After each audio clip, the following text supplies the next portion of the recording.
When studying Sri Aurobindo, it is extremely helpful for us to review what one has already read in depth before we proceed to the next portion.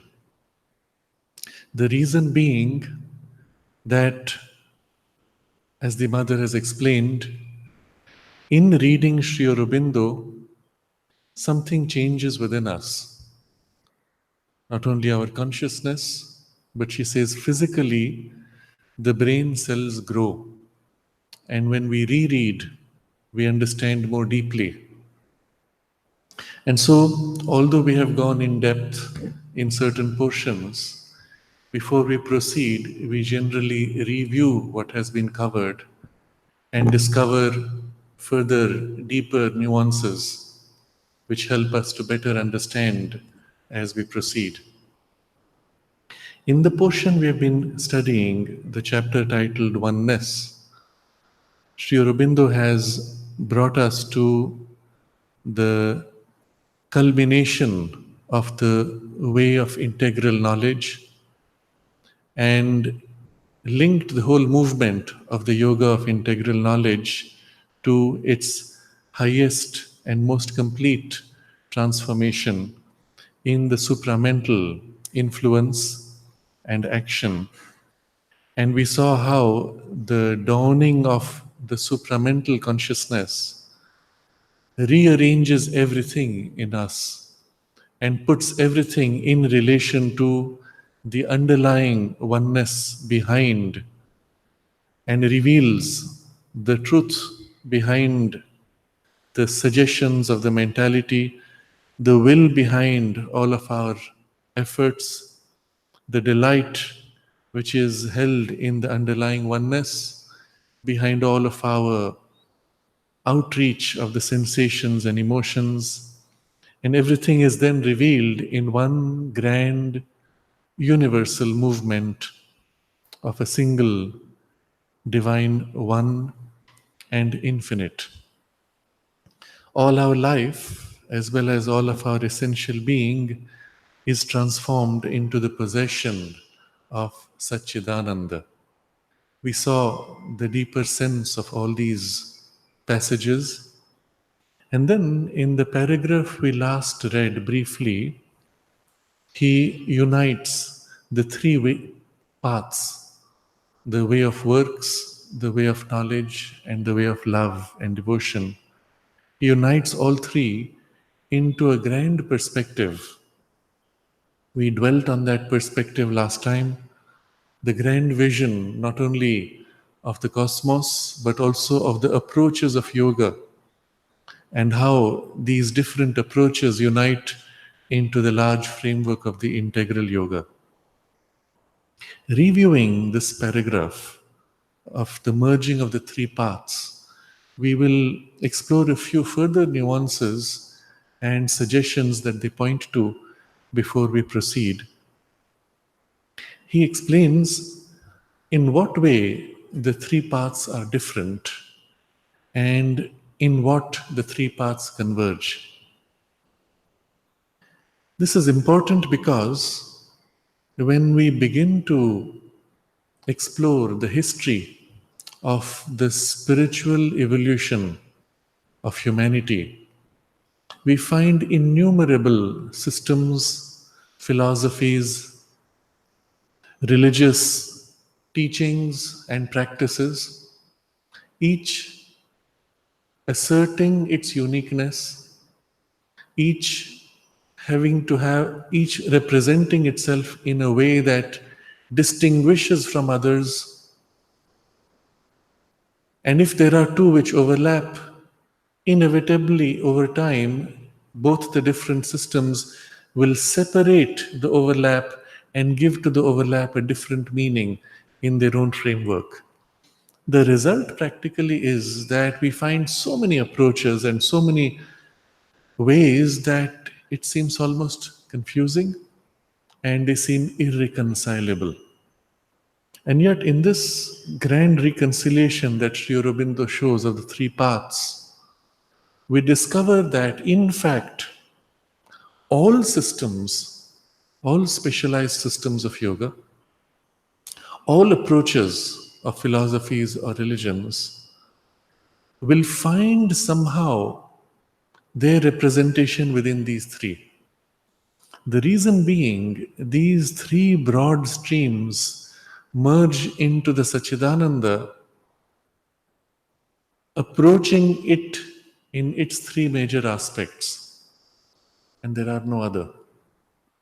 You can split them unendingly into all kinds of finer variations and nuances, but they all inevitably fall in line among these broad three categories.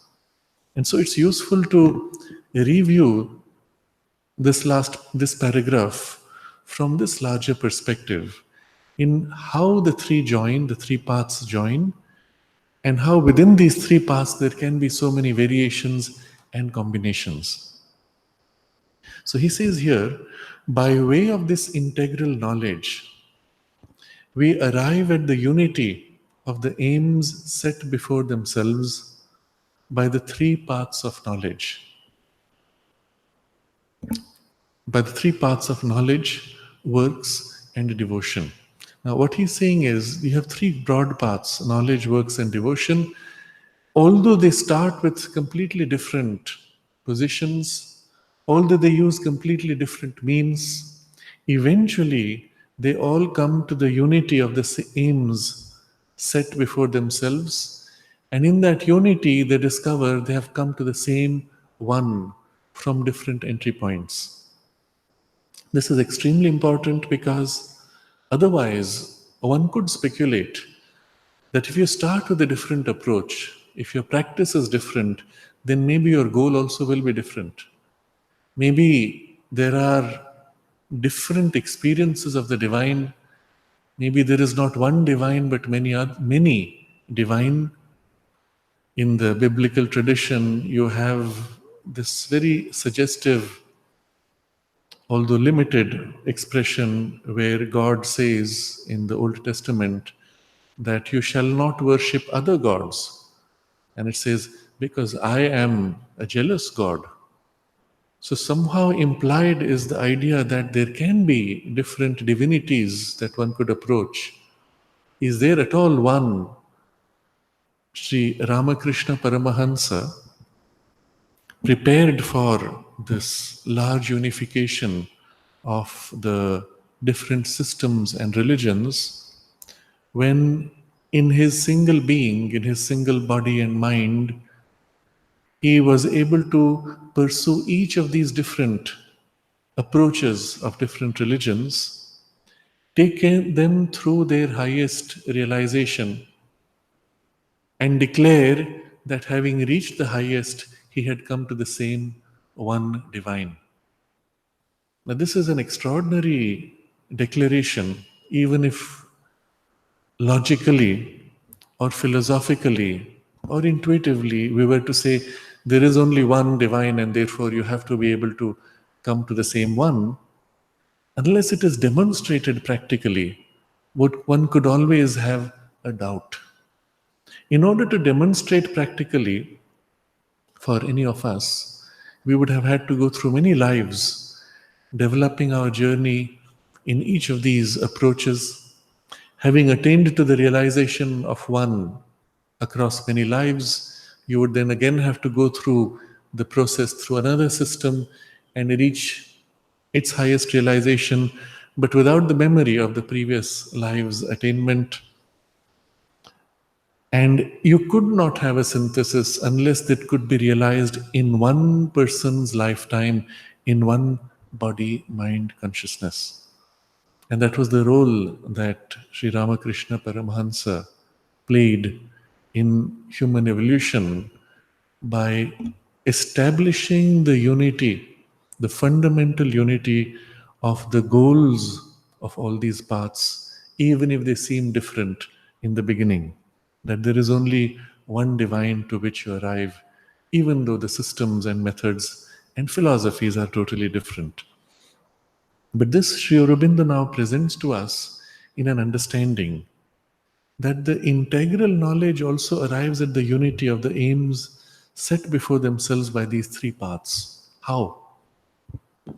Knowledge, he says, aims at the realization of true self existence, works at the realization of the divine conscious will which secretly governs all works. Devotion at the realization of the bliss which enjoys as the lover all beings and all existences. Sat, Chit Tapas, and Ananda. Each therefore aims at a possession. Each therefore aims at possessing Satchidananda through one or other aspect of his triune divine nature. So the three paths are really aiming finally at Satchidananda, which is the form of the divine. If you wish to know the divine in any way, it will be as Satchidananda. Beyond the Satchidananda is the unknowable aspect of the divinity. When that unknowable chooses to know himself, his first knowledge of himself is, I am, I exist, sheer existence.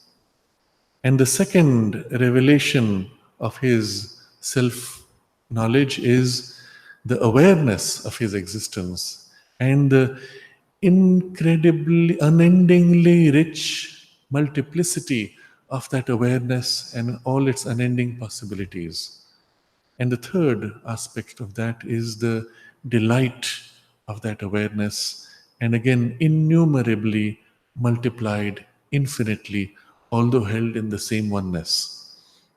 Now, in the three, there is a natural sequence. In order to be aware, there must be an existent that you are aware of. In order to have the delight, you must have an awareness in which the delight can exist. So there is a natural sequence in which these three unfold. But they are the unknowable knowing himself. And so any system or practice which aims at the highest divine, in order to be able to know that highest divinity, will inevitably experience these three aspects or the three approaches through which one can reach him. So he puts two words he uses. One is aspects, and the other is his triune divine nature. They are aspects because each can be seen separately from the others, but in fact they are one. It is one existence which is conscious and blissful. It is one consciousness that is aware of the existence blissfully. It is one bliss that is aware of its existence. And so you can never really separate one from the other.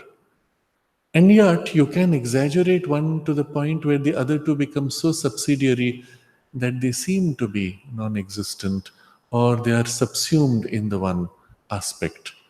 So three aspects in which you can approach the Satchidananda, but they are always triune. Once we understand this as the highest knowledge or experience of the divine consciousness, we can easily see how this triune divine could be approached in innumerable ways. If you can exaggerate one aspect against the others, you can also combine different aspects in any number of variations.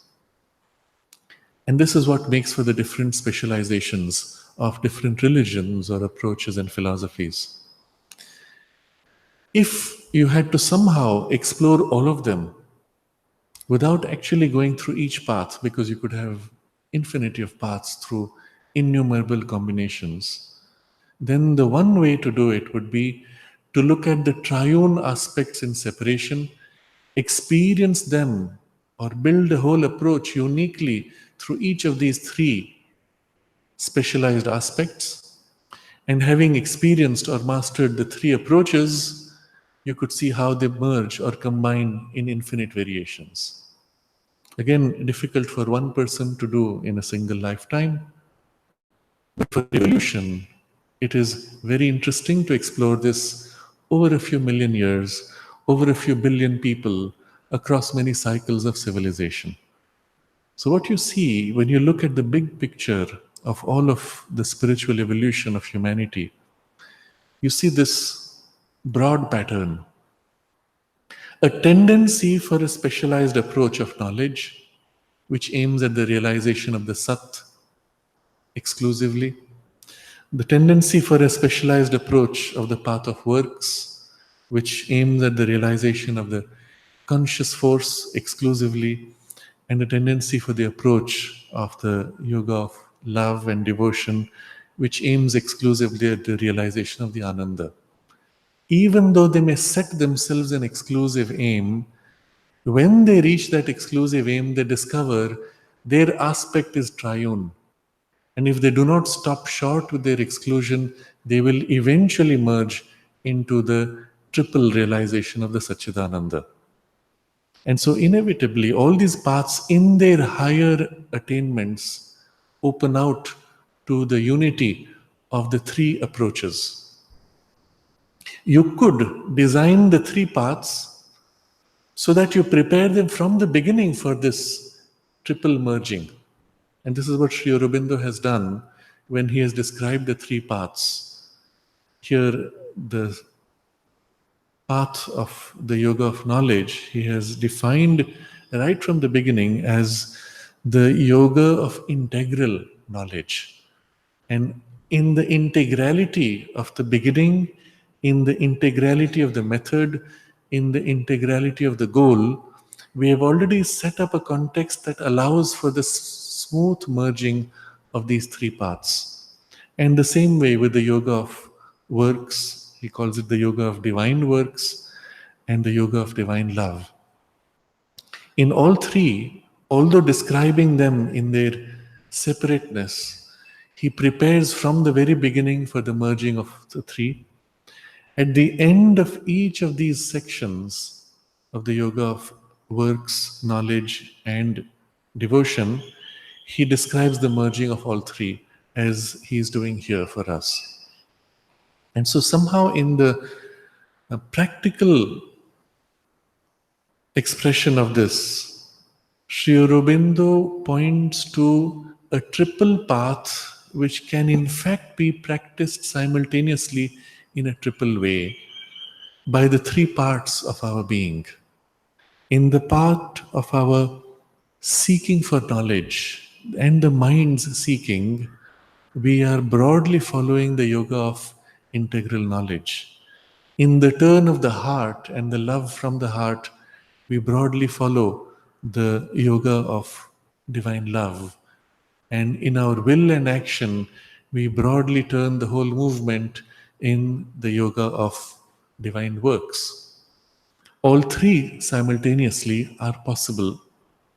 To the extent that our nature is more aligned to one of these or a combination of these, we are free to practice in that special exaggerated focus or combination which is specific to our being. Practically, though, as we begin with what's natural for us, in the very upward movement, there is the merging of all three and a spontaneous nourishment by each of these paths for the other two. A spontaneous assistance or support from one part of our consciousness developing to the other two. As the yoga of knowledge develops and one begins to perceive the underlying eternal presence, the heart opens out more easily because there is already a perception given. The will is able to surrender more directly. The ego is able to thin out with less effort, and so on. Any of these three parts of our nature As they open out, assist the other two. And the result is a broad, three-sided development. Each, therefore, aims at possessing Satchidananda through one or other aspect of his triune divine nature. In the recognition of this triune character, we discover another interesting thing.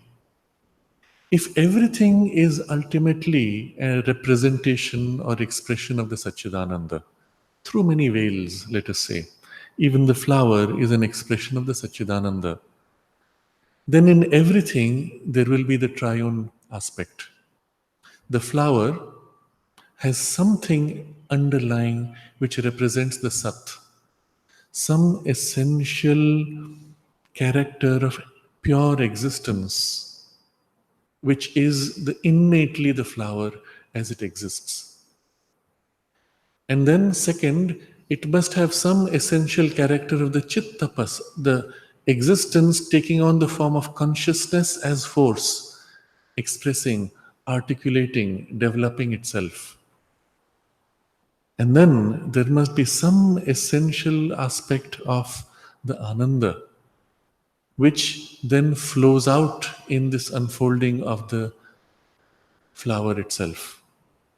When you look at the flower, you're seeing the triune Satchidananda representing itself as flower.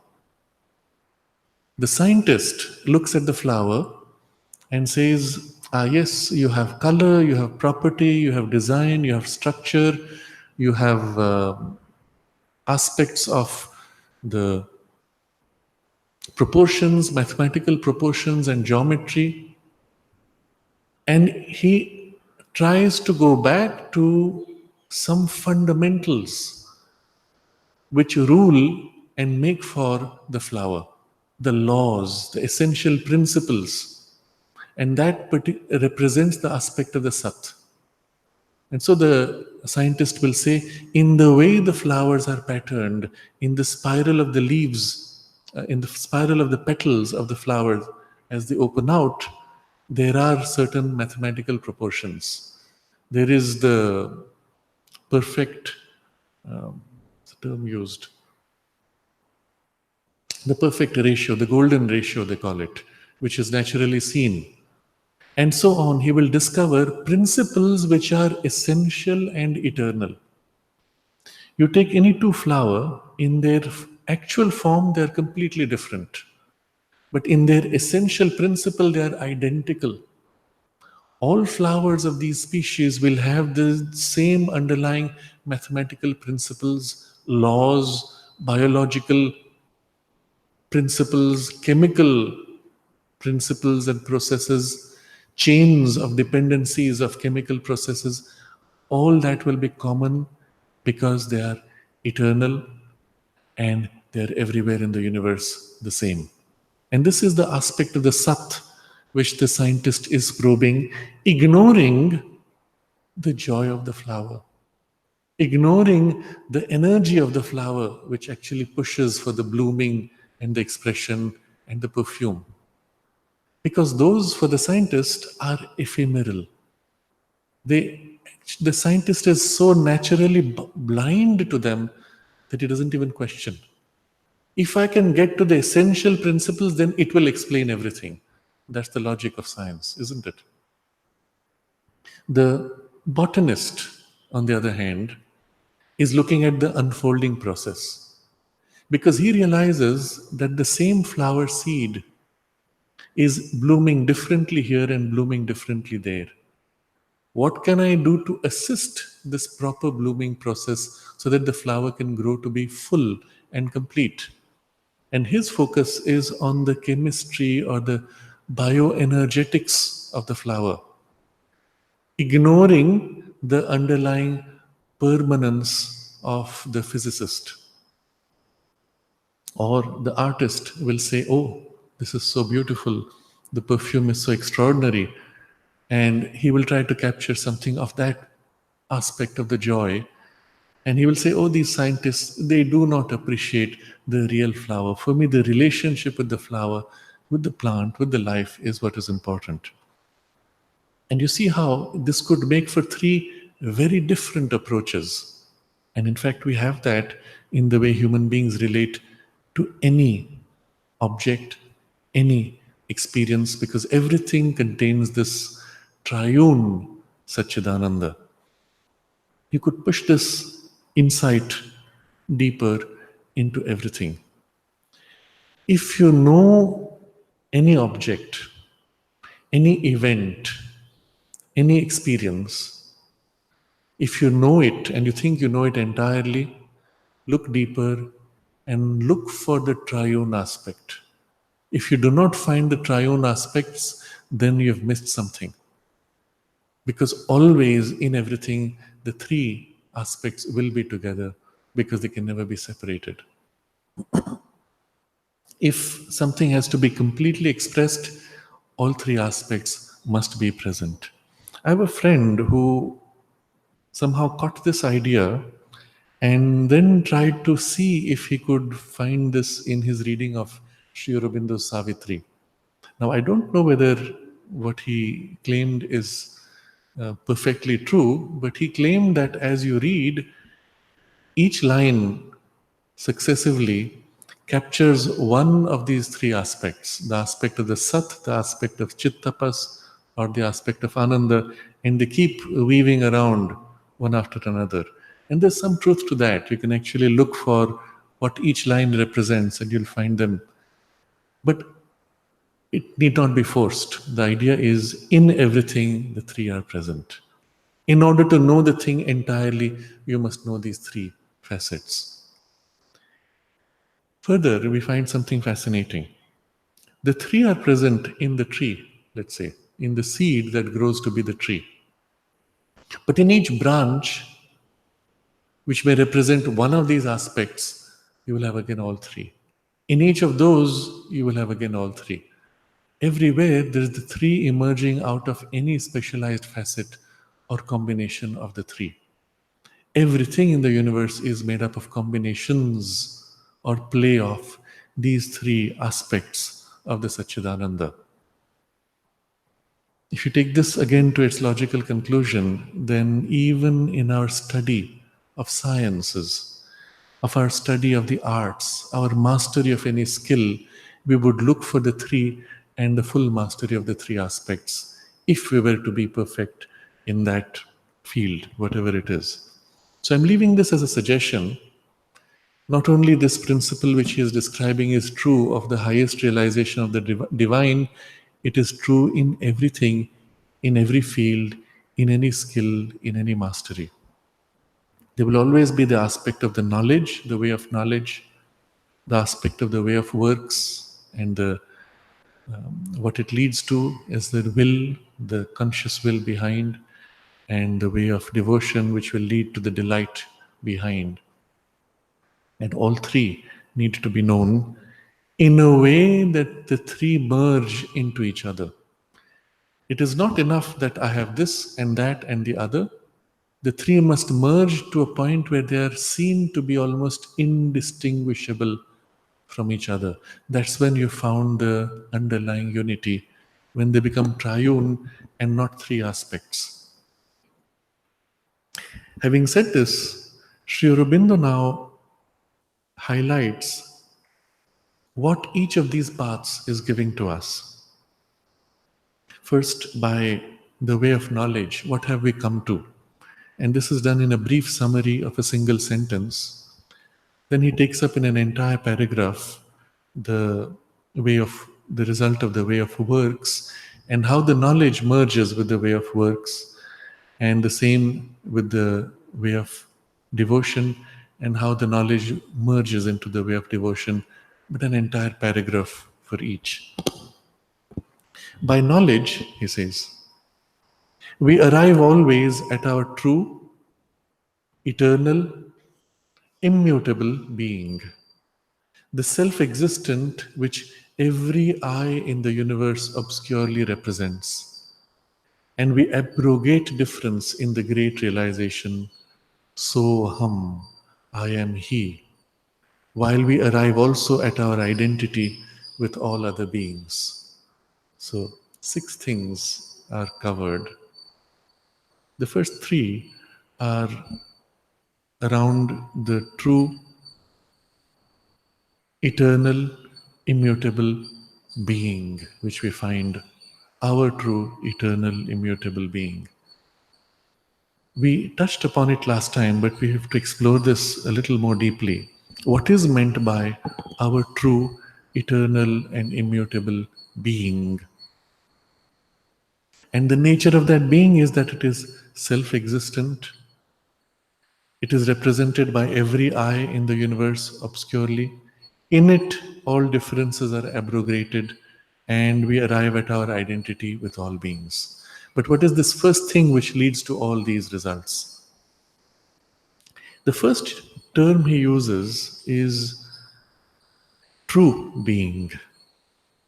Then he says eternal being and then immutable being. But common to all 3 is being. What is meant by our being? If we observe subjectively, we notice that our human experience can broadly be split into 2 components. There is what I do, and then there is what I am. And there's a relationship between these 2. Every time I do something, the doing originates from what I am. The doing, because it originates from that, represents also what I am. Not always perfectly. I am a good person, and so I do good. I am in a foul mood, so I express myself badly, or I express something, some discord, confusion. I am happy, and so my actions, my thoughts, my emotions express the happiness. So there's something which is, and then something which becomes. You do or you be, and there are both. We had was briefly part of a group of people who were involved in training, consciousness based training for management, and it was a India wide group. Eventually it even reached out beyond India, and in the initial meetings there was great enthusiasm. Everybody felt a great potential.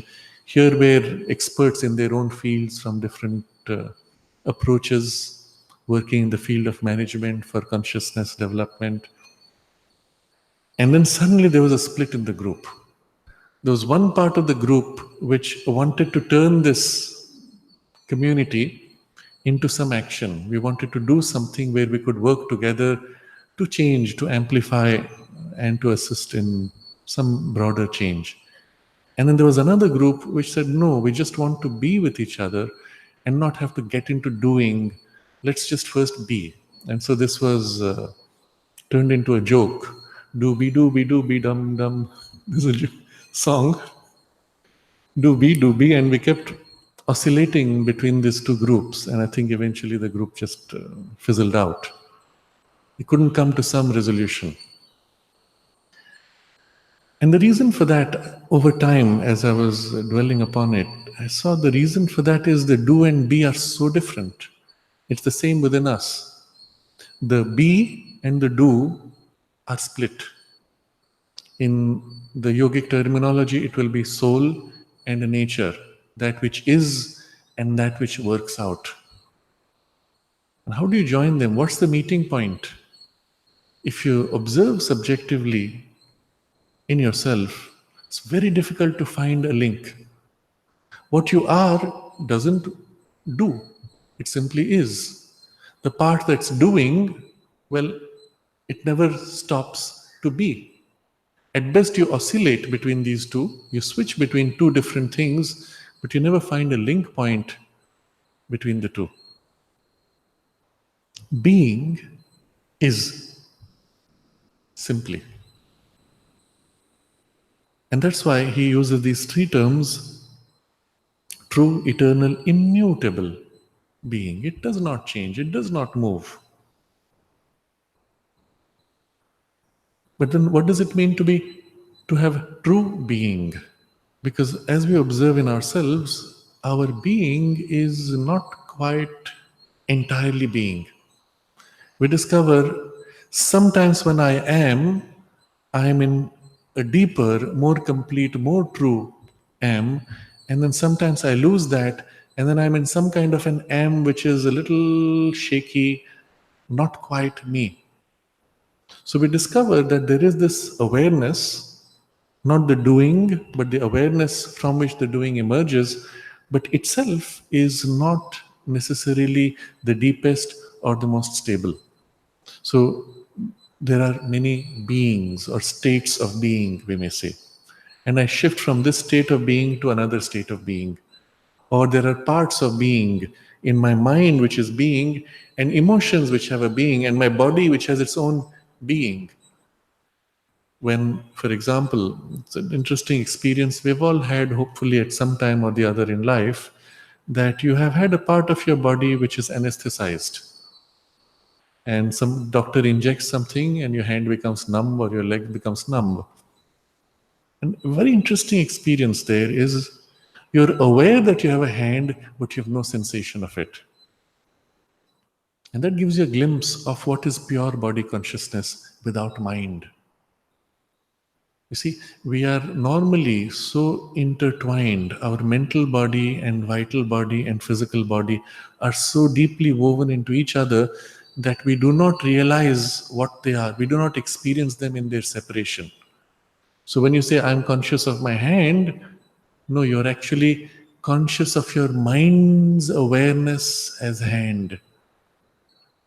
You remove that awareness with anesthesia, and suddenly you discover your body feels like a lump of leather with no sensation. And that is body consciousness left to itself. Your mind awareness has been disconnected. Your mental body has been disconnected by the chemical injection on the nerves. And that's just pure body awareness.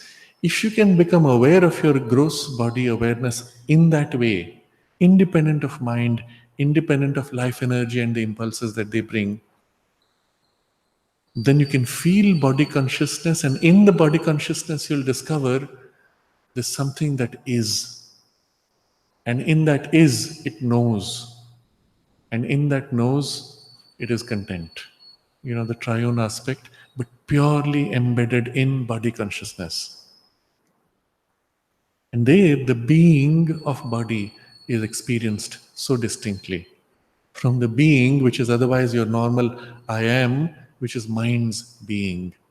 And there is a similar experience which is of the life force and it being as a static, let's say, awareness, which is behind the dynamism of the energy of life. And so we discover inside us there are many being. Which of these is truly us? We're not sure because we tend to oscillate between them. We discover also layers of being. So what Sri Aurobindo is pointing to here when he says, by knowledge we arrive always at our true being. It means there is some being in us which is not dependent on anything, not oscillating, not changing. The word true you can replace by self-existent.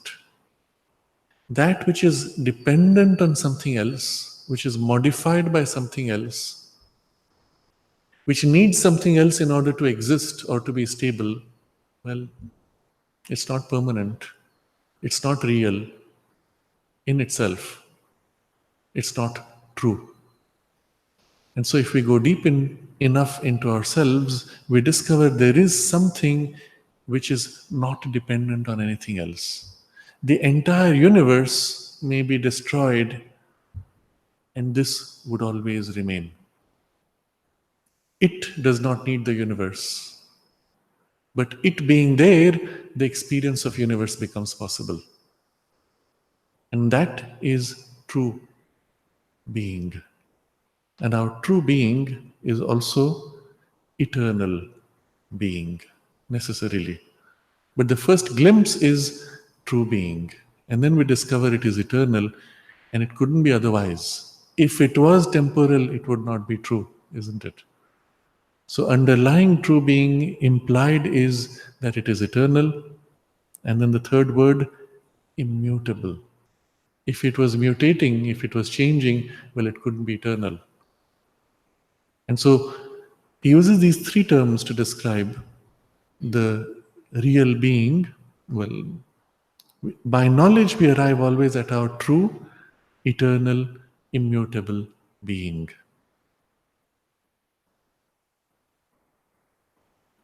And there are just three aspects of the true being. This is the self, the underlying us, from which all others are reflections. Our mind can stand back and say, I am conscious of my thought, although I am not thoughts. Because it is at that point leaning upon this true being. And it reflects it in the consciousness of the mind, which is changing all the time. But because it reflects the true being in mind, that awakens in mind the possibility of a stable poise of mind. In the same way, in life energy, because that thing is there behind, the true being exists, it reflects in life energy as a center which imitates true being but of the character of life energy. And in the same way, in the physical body consciousness.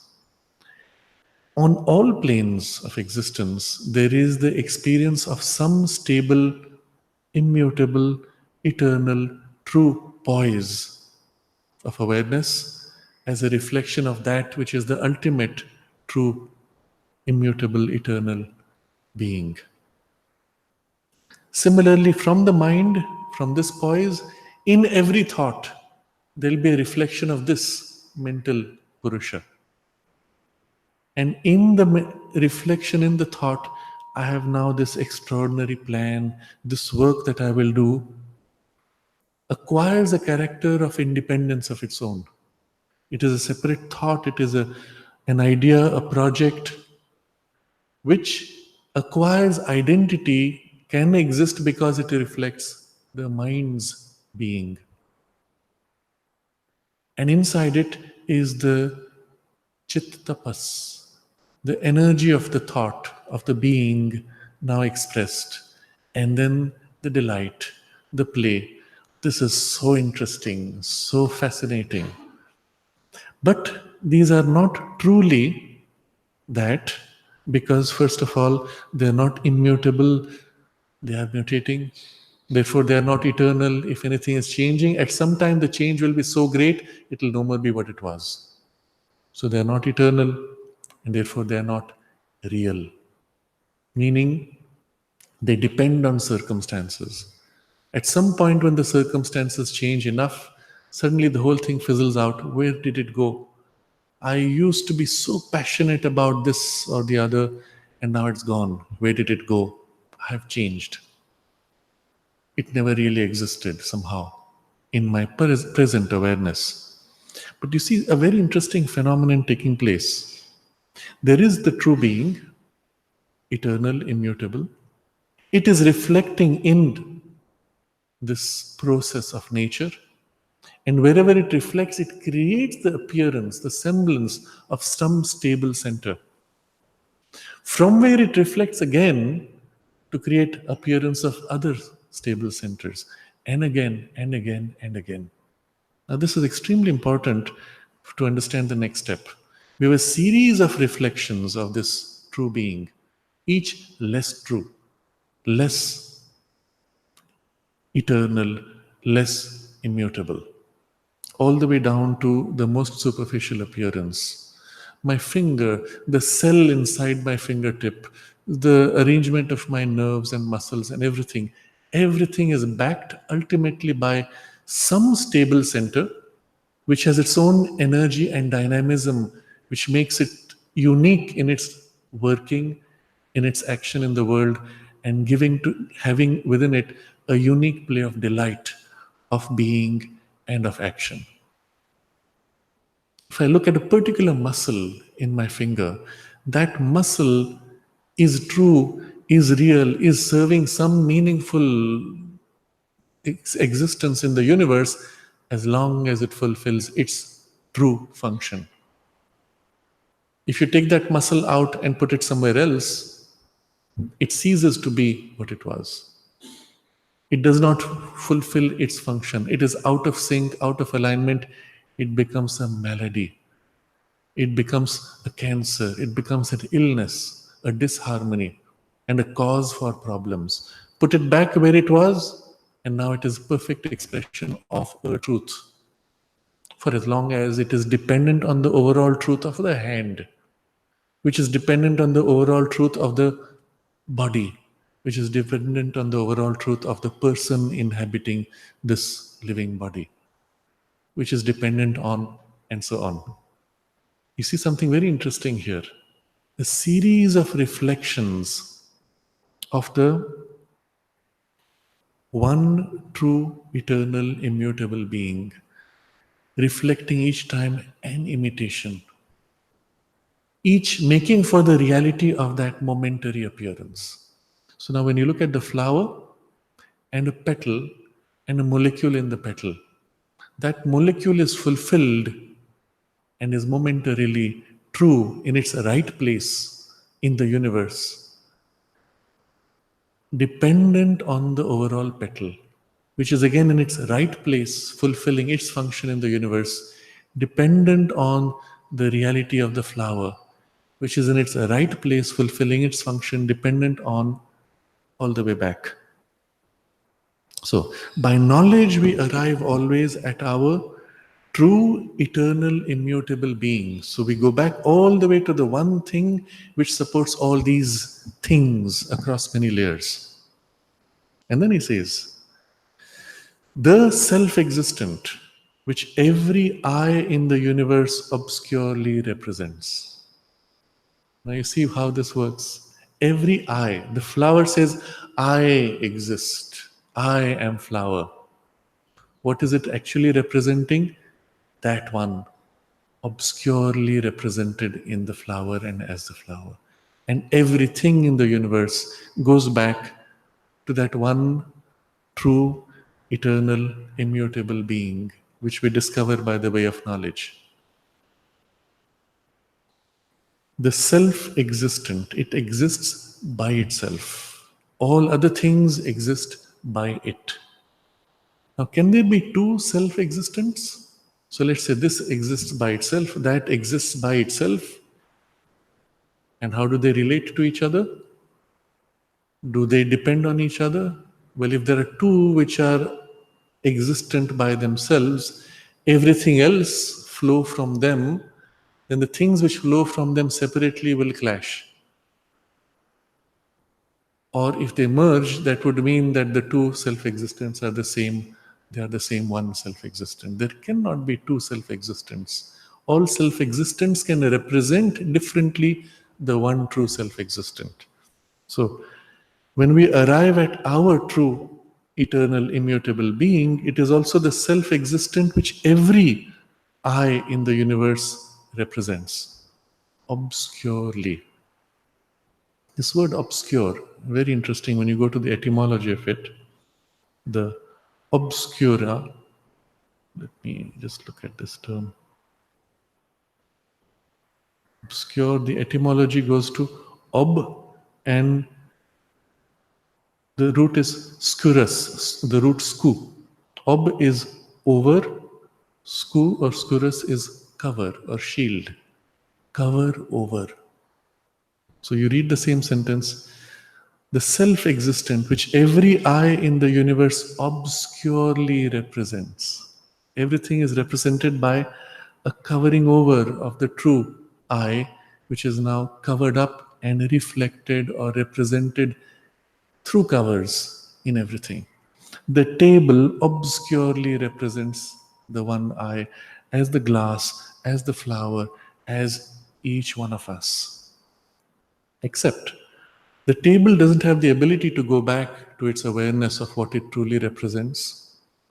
It is part of a mechanical process of nature. Nature herself, in her process, obscurely, through many layers represents the working emerging from that one. The flower more directly represents through less layers. The table represents through so many layers that you do not see anymore its life force or its delight principle. You only see its static existence. In the flower, the aspect of life force is more easily seen, the aspect of its delight less obscurely than table. But it is even more directly seen in the play of the bee or the butterfly. The butterfly that comes to the flower has also its aspect of the sat and the force of its chit, and the ananda is more clearly seen in the play of the butterfly.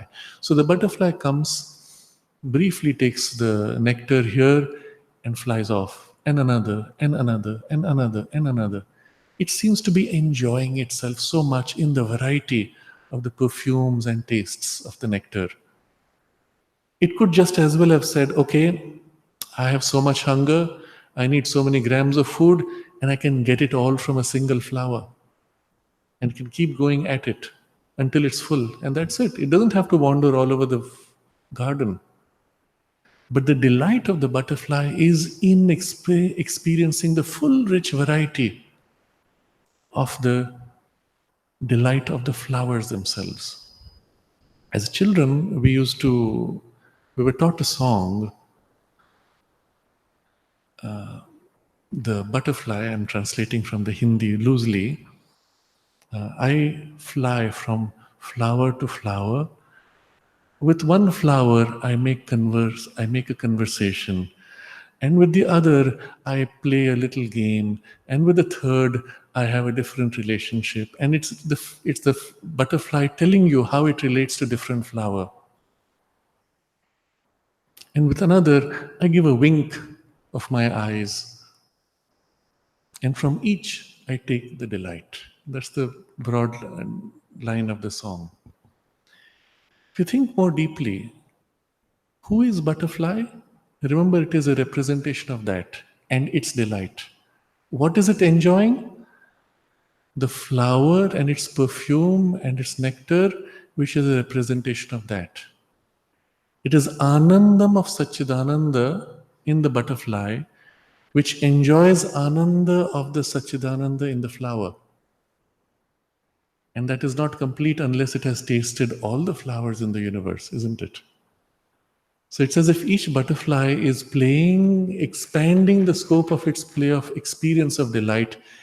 And the one delight behind them all is experiencing it through all the butterflies and all the flowers and all the creatures, all the animals and all the human beings, all the way back. So by knowledge we arrive always at our true, eternal, immutable being, the self-existent which every eye in the universe obscurely represents. So what you see is a gigantic game of the Satchidananda, playing out its delight, experiencing its delight, but through so many layers that it is obscured. But to the consciousness which has now thus gone back and recovered its oneness in that, the whole game is revealed. As the butterfly plays, you are one with that which is in the butterfly and that which is in the flower and in everything else. And the whole game is now open.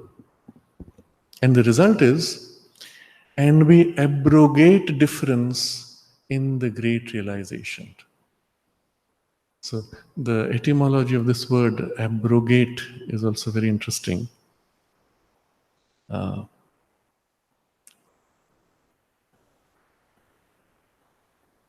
Let me just pull this out.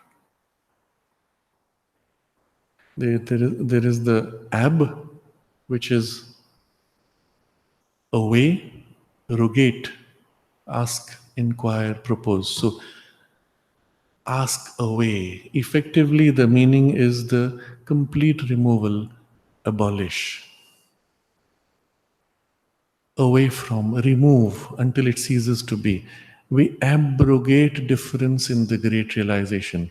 So as this underlying sense of the true eternal, immutable being is awakened, as that is happening, the differences which were earlier seen through the many layers which were obscuring, they fade away, they are pushed away, they are removed. It's as if veils fall apart and everything is revealed. We abrogate difference in the great realization, Soham, I am He. In the Sanskrit, the phrasing is different than in English. In English, you have to say, I am He, and you're putting I first and then identifying with He. In the Sanskrit, Sa Ham, that am I, is the literal translation. So the experience is a little different when the mind thinks of it as that am I. In the very first glimpse, it is that is am I. I'm a part of that or an expression of that, like a wave emerging from that. When you say I am He, the experience is not quite the same. First there is the ego, and then I am He, and the other looks like another big ego, and the small ego joins the big ego. It feels a little odd, but that am I. There is only that. My existence is merging back into that. Soham, that's the nature of the experience. In the practice of this mantra, this is how one meditates on it. You will see in certain practices of the mantra yoga, a great truth like this, they are called Mahavakya, literally translated as great statements. Vakya, statement, Maha, great. Soham is one of the great Mahavakya. When one meditates on the Mahavakya, the effort is to put your mind on the deeper meaning of it. And each time that you repeat, you as if draw yourself deeper into the experience of it. So you go, so hum. And again you go, so hum. And each time it's as if the hum draws back into the so and merges more and more until there is no hum left. There is only that. And the ego is as if dissolved into that. In the form of the practice, sometimes they tie it with the breathing. You breathe in with the so, and then relax with the hum as you breathe out. And each time the action of the breath is the merging into the other, and the relaxation of the breath is what I am or what I was. And again, the action is the merging inward. We abrogate difference in the great realization, Soham, I am He. While we arrive also at our identity with all other beings. And inevitably, as this merging takes place, the experience is that everything is an expression of that. The layers being removed, the obscuration having dissolved, the whole world is seen to be a spontaneous, multifaceted reflection of the one true being and his force of consciousness pouring out to become innumerably, and the underlying delight flooding, filling all this becoming and expressing itself, playing in it. But we arrive also at our identity with all other beings in the consciousness and the experience of the delight we share in the whole also, because the three are triune. So this one sentence, you see how he has sequenced it. There's a logic to the sequence, but there is also in the sequence the unfolding of the experience. By knowledge, we arrive always at our true, eternal, immutable being. The self-existent which every eye in the universe obscurely represents.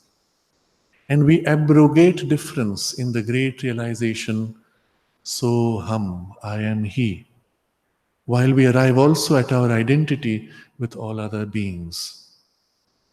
Now, on this basis, you will find the next paragraph describes the way of works and how the yoga of integral knowledge merges with the result of the way of works. Already we have a glimpse of how that would happen. you see how in every activity in the universe, the energy that is active is ultimately the energy of that one. Its reflection in the eye also produces its reflected form or diminished form of energy and delight, which again may have further reflections with their own energy and delight and so on. Who is the master of all these works? It is the same one, the Lord. So, this is what we come to through the yoga of knowledge. We have discovered the Lord, and we now experience in this the working of the energy. So, the same picture remains, only now we see it not as reflections of the eye, but as the working of the energy through all these layers. So, the next paragraph we can read to get the overall sense of it and then explore in detail. But at the same time, the integral knowledge gives us the awareness of that infinite existence as the conscious force which creates and governs the worlds and manifests itself in their works. It, the yoga of integral knowledge, it reveals the self existent in this universal conscious will as the Lord, the Ishvara. It enables us to unite our will with His, to realize His will in the energies of all existences, and to perceive the fulfillment of these energies of others as part of our own universal self-fulfillment. Thus, it removes the reality of strife and division and opposition and leaves only their appearances.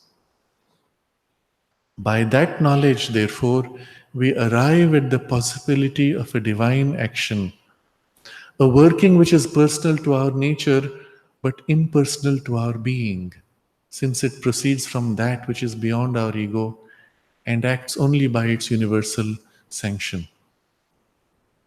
And he speaks of further results of the way of works, which are finally the fulfillment of the path of works. We'll just read quickly.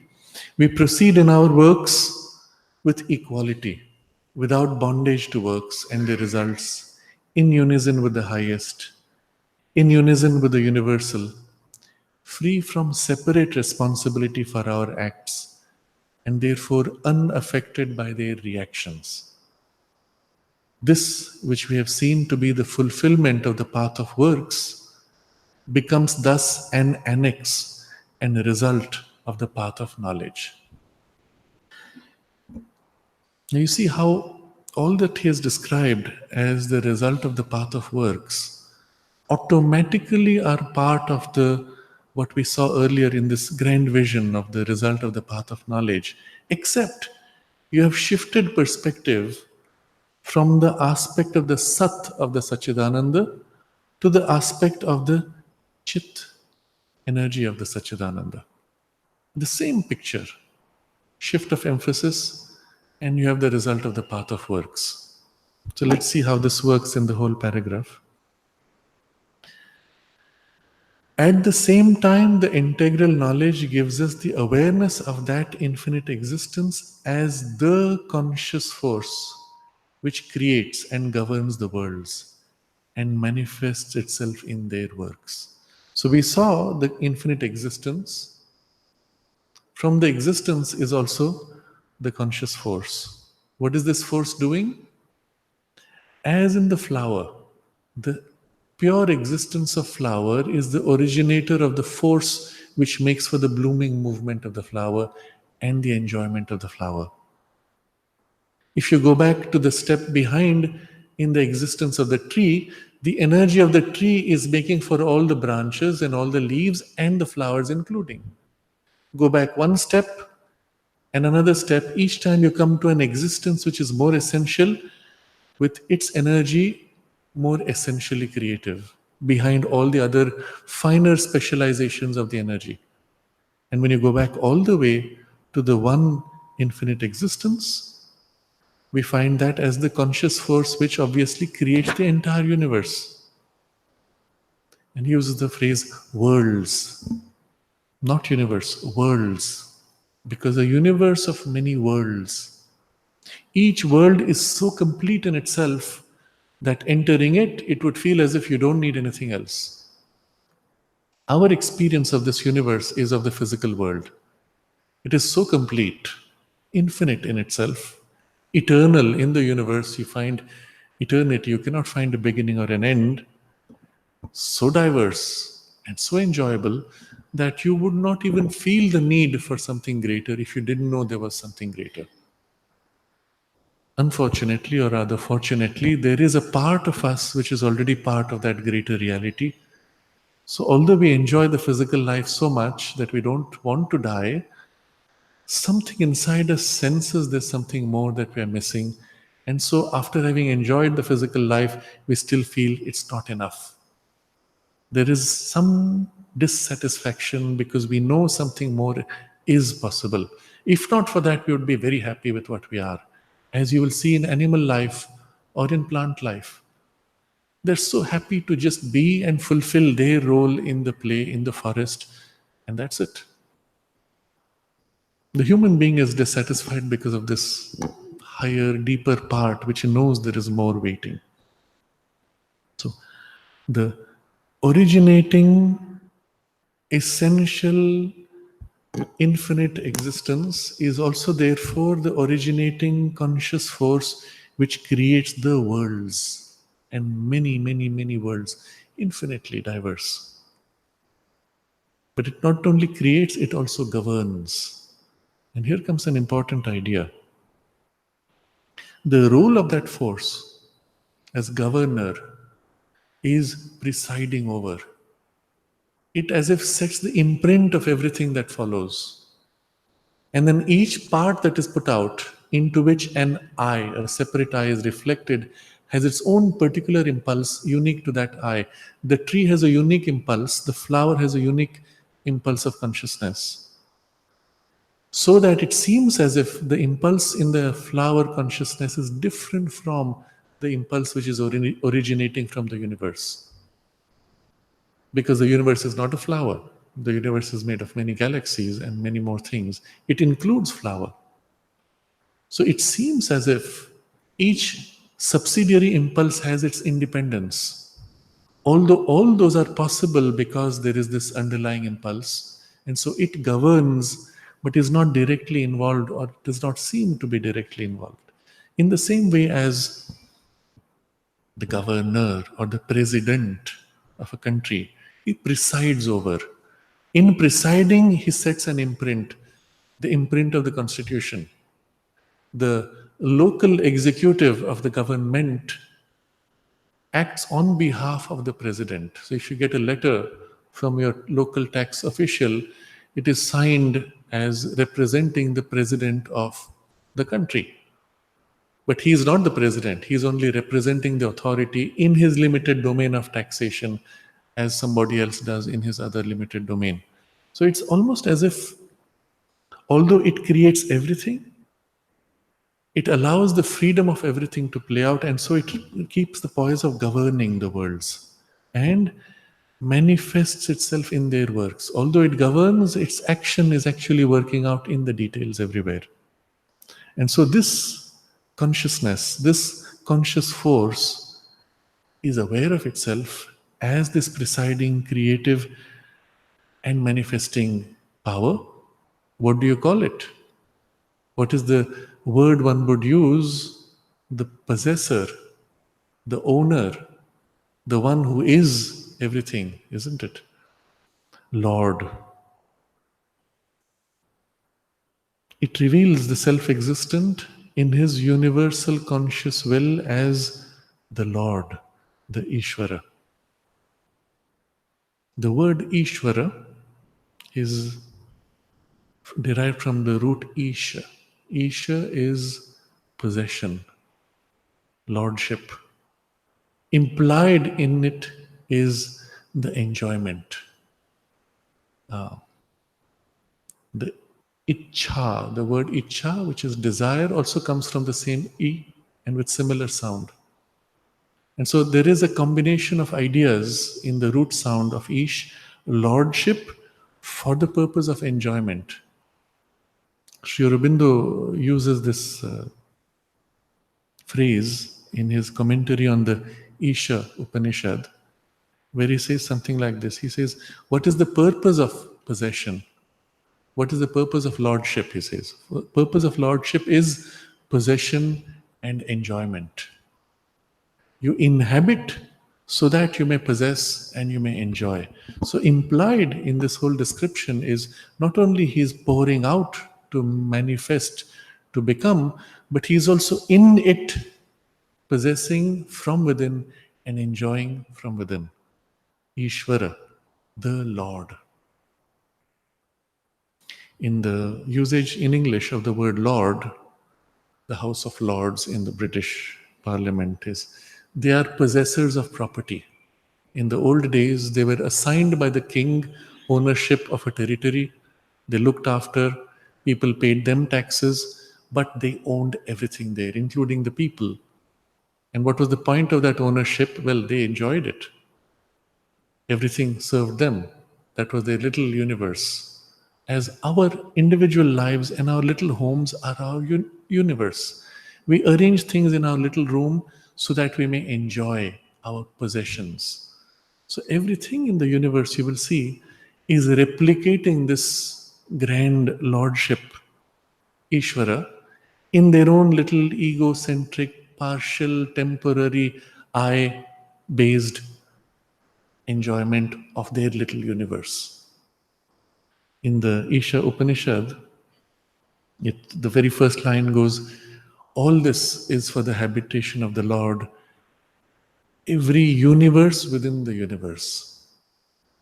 And you can understand it in this way. We are ourselves like a little universe, or at least to our mind's conception, we experience or create our own little universe, enjoying it as if imitating the lordship and the enjoyment of the one self-existent in his universal conscious will as the Lord, the Ishvara. Except because we are fragmented, because we are partial, we are not the real I, we are not the true, eternal, immutable being. This enjoyment is also partial, temporary, and inevitably accompanied by its opposites, and so on. But this big picture now we see from the perspective of this conscious energy of the Lord. And the integral knowledge has brought us to this awakening equally. It, therefore, the integral knowledge, the way of integral knowledge, it enables us to unite our will with His. Now that we know Him and we have discovered Him as our own origin, our true self, it allows us to unite our will with His.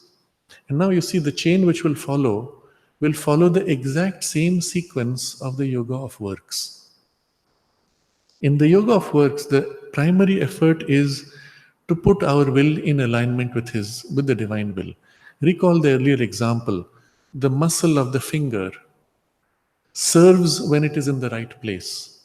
The petal of the flower serves when it is in its right place. Take out that petal, put it on top of the head of a dog, and you'll say, that's a sickness. How can a flower petal grow from the head of a dog? No, flower petal belongs on the flower. And this petal particularly belongs to this flower. When flower fades, the petal should fade. When flower blooms, the petal should bloom. It is attached to this and fulfills its role in the universe only by being perfectly aligned to the will of the divine as it unfolds in the flower. Everything in the universe has its right place and right alignment to the larger will of the divine. When we break away from that, we become like the flower which has grown out of the head of the dog. Out of place, error, sickness, disharmony. When we put ourselves back in sync, then there is the harmony and the fulfillment of the divine will. So, in the effort we make of uniting our will with His, we begin to experience this fulfillment of ourselves and as part of a universal fulfillment of the universe flower which is unfolding, manifesting the divine.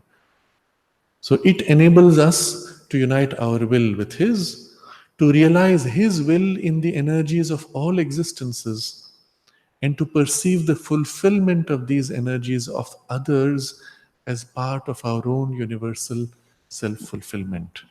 Once you notice that you, as the petal, are part of the universal flower, every petal doing its own unique thing is aligned to and assisting in the fulfillment of your own unique thing. And the result is you do not see other efforts, other lives, other actions as contradicting yours. As long as you are separate, you experience friction or even contradiction. But now, when this covering is removed, everything falls into place in this universal self fulfillment. Your own energies are fulfilling as part of that. Thus, it removes the reality of strife and division and opposition and leaves only their appearances. The perception of difference does not change. You still have the boxer wanting to give you a blow on the jaw, and while you are trying to hit him back, the boxing match is going on. But you no more believe it to be a real conflict. It's a game, it's a play. There's a particular program which is quite popular in many countries, and they broadcast it 24 hours with a dedicated channel. It's called World Wrestling. WWW. I don't know the full expansion of it. Where there are people pretty much beating each other up, throwing each other, and kind of a wrestling. But every now and then you sense, nah, that's not real. They're putting up an act. One fellow has just won, he comes around, makes a big show, and the other fellow creeps up behind him and pounces on him, makes him fall. And this fellow is surprised. Come on, he wouldn't be that dumb. If you've seen those things, it's always on the edge. It seems to be a pretense, but just when you thought it's a pretense, it swerves back to what seems to be a real fight. You watch a game of football.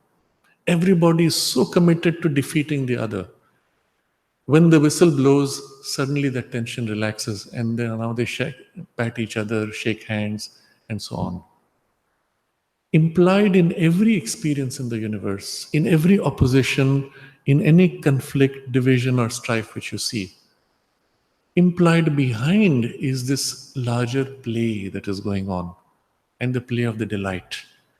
On the surface, you have the reality, or as it seems to be, the reality of the conflict. If you remove that reality, the appearance continues, but it's no more real. The game is now exposed, and you're participating in the play. Thus, it removes the reality of strife and division and opposition and leaves only their appearances. What happens now to a life in which you have only appearance of strife and division? Will you recognize how in the other person's opposition the divine will is being served in a particular way for the realization of something? Let's take a few examples, because then the mind can identify more easily with it. The common complaint of good people, especially good people who have a spiritual inclination, they will say, all my life I was so good to everybody, I was so nice, I cared for everyone, I was generous, whatever it is their goodness took the form of. Why then do I have to suffer this or that or the other problem? Somehow the idea is, if I'm good, and that's spiritual, that's aligned to the divine, then I should not be suffering any financial problem or health problem or relationship problem or whatever it is. My goodness deserves everything else to be harmonious. Why do the problems come? And often they come more to the good people. Because precisely their goodness is incomplete. Their goodness is lacking perhaps knowledge or strength. Sri Aurobindo puts these three together knowledge, power, and love as the three legs upon which dharma stands. The divine will unfolding is effective through these three. You take out one of them, and the action of the divine will is to that extent made lame, incomplete. Remove the knowledge, and then you have force without understanding why it's doing. It is blind force. Bull in a china shop, it can destroy more than what it builds. You remove power, and you have knowledge with goodwill, but ineffective, unable to overcome opposition. You have knowledge and force without love, and you miss the whole point of the manifestation. You need all three. To the extent that one or more are deficient, that particular thing will be provoked from you by circumstances, by the larger underlying oneness of the divine play. So, I, being only a good person, lacking in skill or lacking in insight of knowledge or lacking in power of force, lacking in depth of love, the things which will come to knock on me will be precisely those which will compel the missing parts in me to awaken. So this good person has been giving all his life generously, but he did not realize that the best way to give was not always to give out his money and make everybody comfortable. Sometimes the better way would be to give in a manner that assists someone to come out of his comfort. In Africa, this was something which happened a few years ago. There was some disaster, I don't remember, natural calamity or war. And then a lot of money came through the UN. They distributed food freely to everybody. The result was, for the next few years, there was a famine. Because food was cheap, which came with the aid, international aid, the farmers who used to grow food now found that it was no more financially viable to grow food because the price of food had dropped so much. They stopped growing food. And the result was the famine and other chains which followed from there. You just helped people in distress by giving them lots of food at no cost or low cost. And you created a bigger disaster which survived, which persisted for many years in more complex social forms. So generosity or some form of love of which generosity expressed is not enough without the right knowledge to guide it on how it should ideally help. Or I had the right knowledge, but I lacked the force. I could not overcome certain difficulties. And so the blows come precisely to compel me to develop the aspect of force, and so on. So you see that the strife, division, and opposition are no more reality, they are an appearance. Behind it is a deeper working of one divine will with one universal action, intending to awaken everywhere, increasing knowledge and strength and love as powers of the Satchidananda being revealed. And now, instead of seeing it as strife and division and opposition, I see the working of the divine will assisting what I'm doing for a greater completion. And that greater completion may be a few centuries down to be fully revealed, but now I can see how it's working. Apparently opposite, but the opposites will unite at some point for this grand reconciliation. He has used three words: strife and division and opposition. The degrees of separation. So the first is strife, where we find in our personal effort, I'm always hitting barriers, conflicting resistance points. There is collision. I'm doing something with so much goodwill, so much enthusiasm, it's flowing rapidly, and then boom, something comes. And again, and again. So the strife is the first level of contact with opposition. When you begin to explore, you discover behind that thing which I hit was a very different effort. And there I realize a division. My effort and the other effort are completely separate. The originating impulses are separate, priorities are separate, mindsets are different, cultural elements are different, and we do not see eye to eye anymore. And the third step is the exaggeration of this, where literally you are opposed to each other. I want this to grow, someone else wants this to diminish. I want this problem to go away, someone else wants the problem to increase. And you are in total opposition.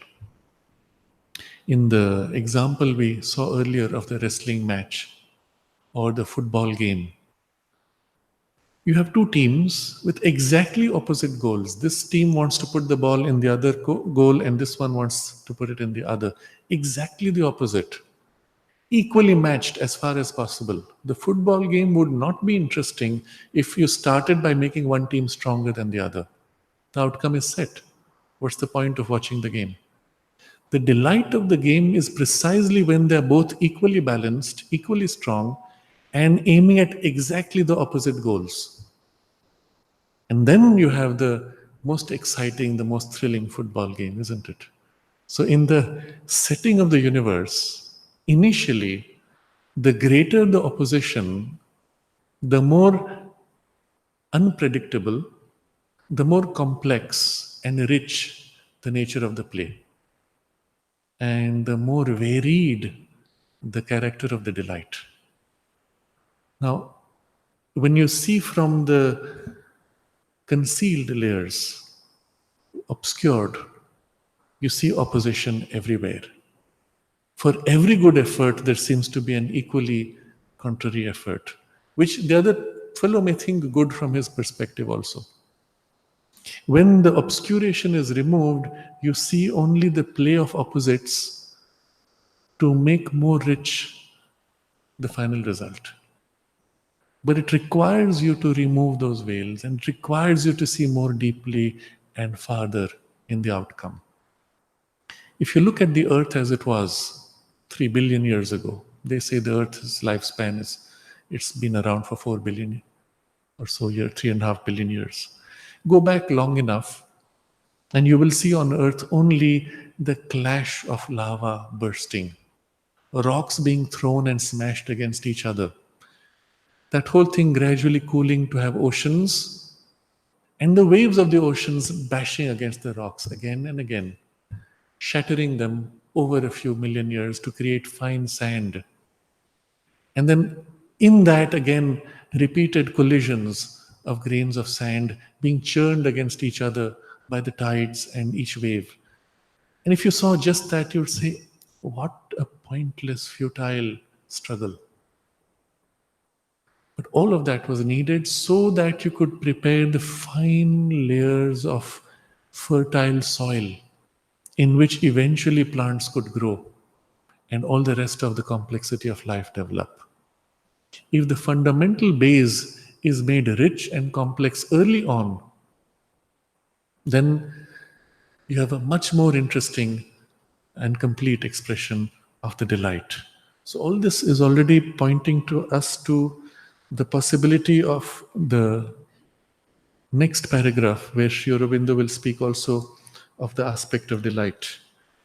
You will also recall here the point we discussed in one of the sessions earlier. I think we read here Sri Aurobindo's description of why the universe had to go through such a struggle, why the material had to be made so obstinate and rigid. Let's see.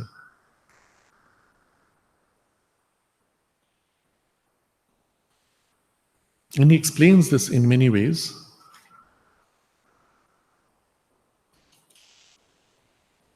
So one of the paragraphs you will find, this is from Sri Aurobindo's Thoughts and Glimpses.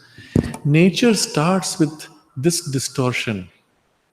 And this distortion here refers to all the possibilities of including falsehood.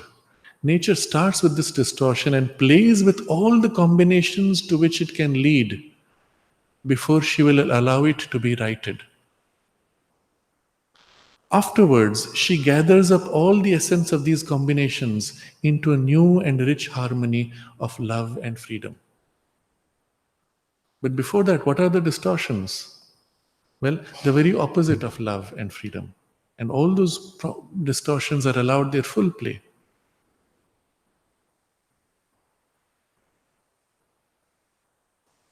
And he explains how this works. Freedom comes by a unity without limits. For that is our real being. You cannot be free unless there is unity without limits. We may gain the essence of this unity in ourselves, we may realize the play of it in oneness with all others. The double experience is the complete intention of the soul in nature. And so he's explaining step by step what is the logic of it. And I don't go into that. But one of the important passages which we had read, I think, earlier, very. Yes. Aha. Yes. Okay. Freedom comes by a unity without limits. For that is our real being.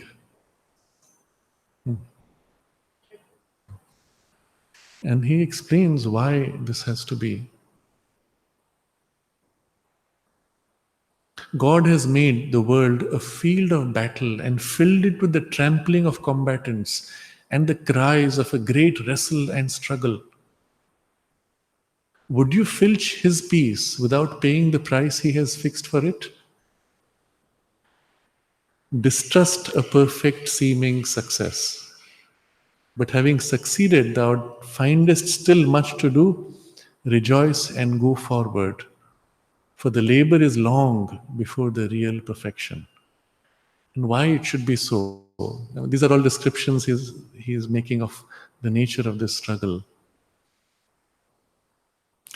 Wherefore God hammers so fiercely at his world, it tramples and kneads it like dough, casts it so often into the bloodbath and the red hell heat of the furnace. Because humanity in the mass is still a hard, crude, and vile ore, which will not otherwise be smelted and shaped. As is his material, so is his method. Remember, this is the starting point. And then he explains, if you change your material, then the method also changes. But then he asks, why is the material made so crude?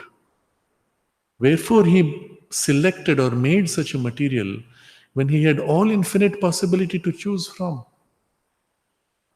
Because of his divine idea, which saw before it not only beauty and sweetness and purity, but also force and will and greatness. These also, he says, are aspects of the divine.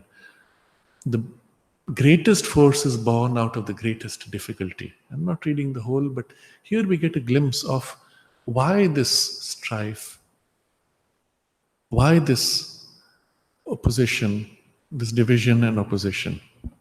So we continue the text.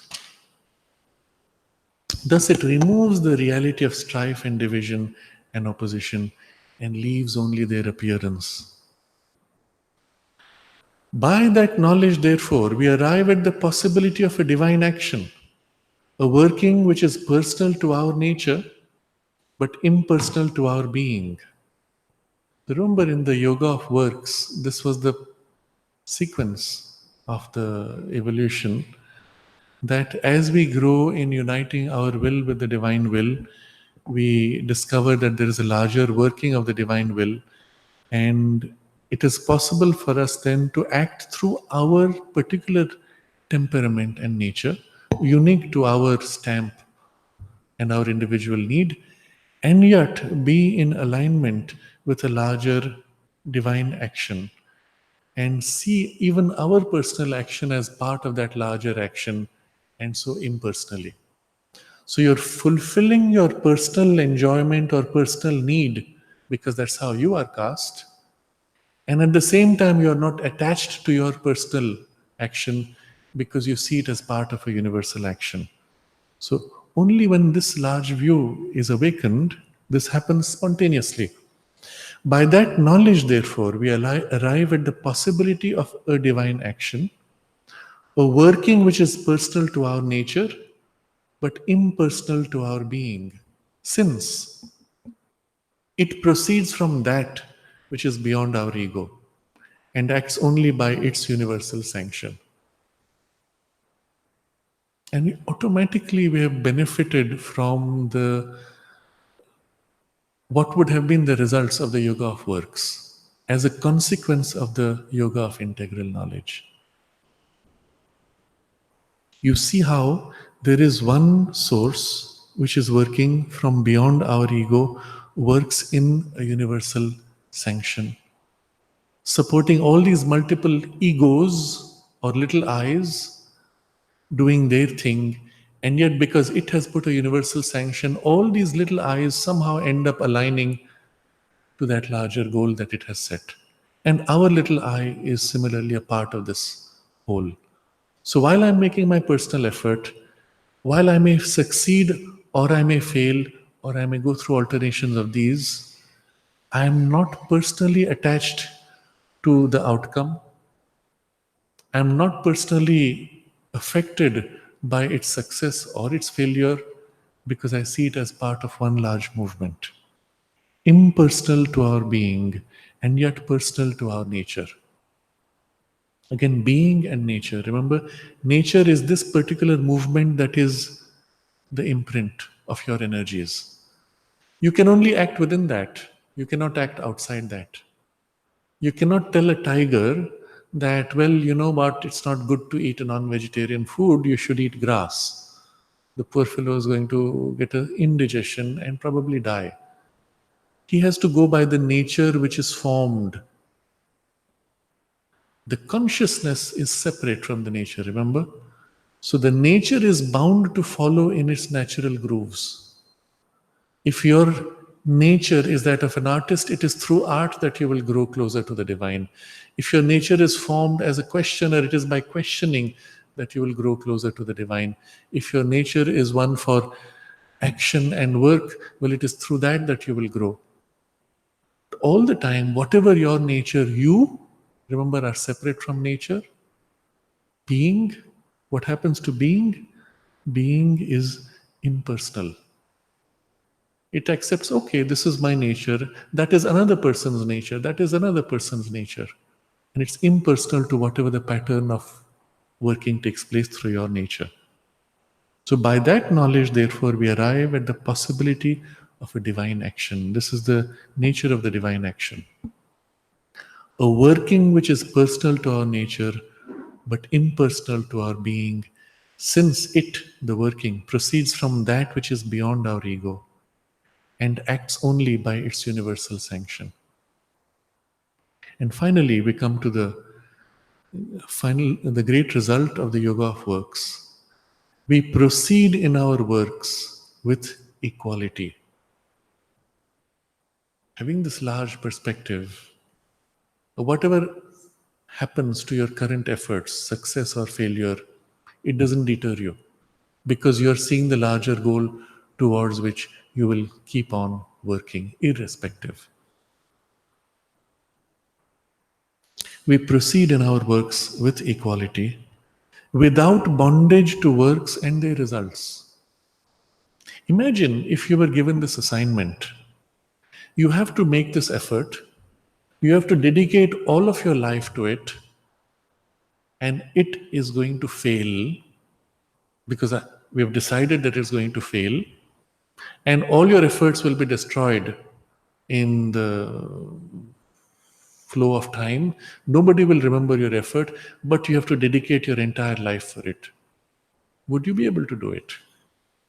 If you're personally attached to the outcome, you cannot do it. And that's how the ego desire is used as a means of doing things which serve in the long run but may fail in the short term. You watch the worm in the sand, struggling through the soil, eating, munching away, looking for food, struggling.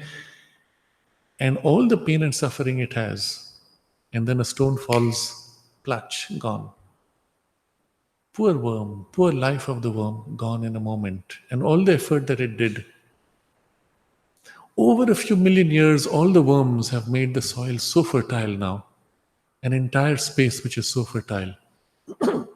If you see the life of that individual worm, you'll say a wasted life.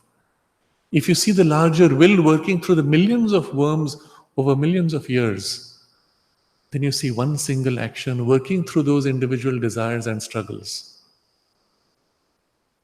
And when you are consciously aligned to that will, you can accept, oh yes, okay, if this is needed, we will accept this also and do this as long as it serves, because you can see in the larger perspective how it is going to serve the divine will.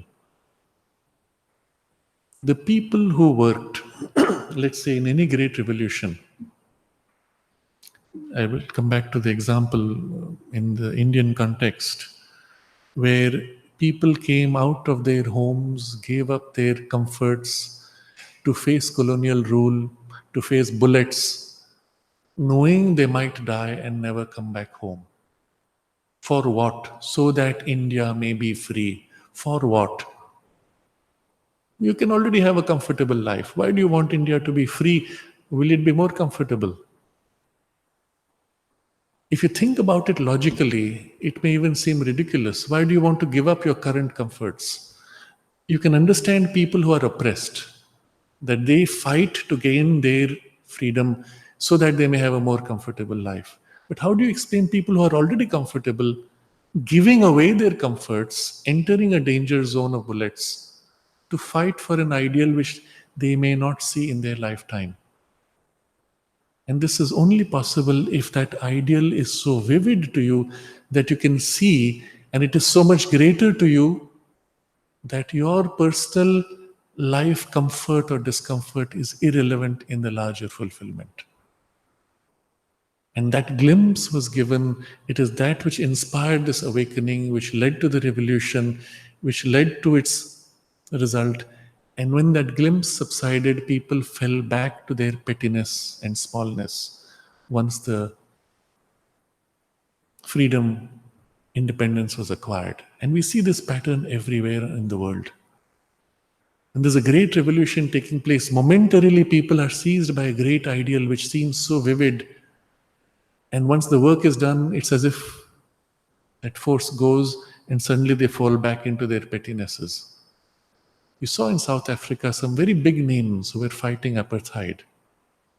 When finally apartheid was overthrown, these people were raised, almost deified. When they got into politics proper, you saw their pettinesses and their internal conflicts of interest and all that. They fell from grace in the public eye, many of them. Because now they were fighting for short-term personal need, not serving some greater ideal.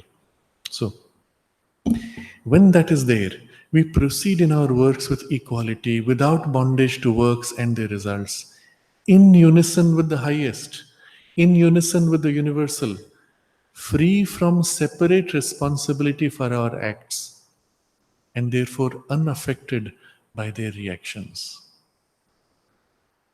You are no more personally responsible. You have to do what has to be done. It is this famous poem by name slips my mind. Not for us to question why, but to do or die.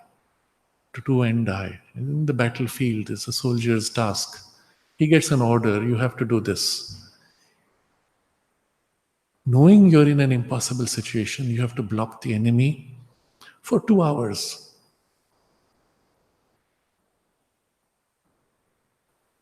So that meanwhile, somebody else can claim the victory. And in those 2 hours, you will die. You know it.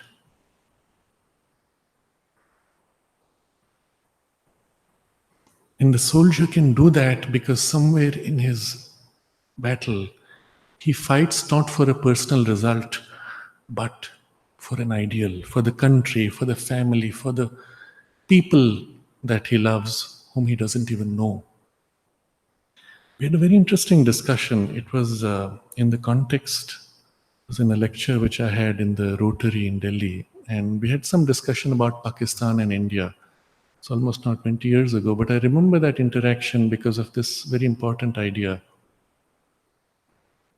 I brought out the observation that there's a fundamental difference between the training of the armies of India and Pakistan.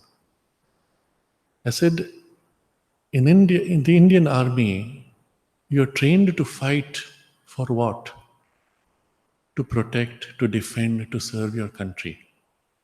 Whereas in Pakistan, the training is based on hate for and fear of India. Interesting.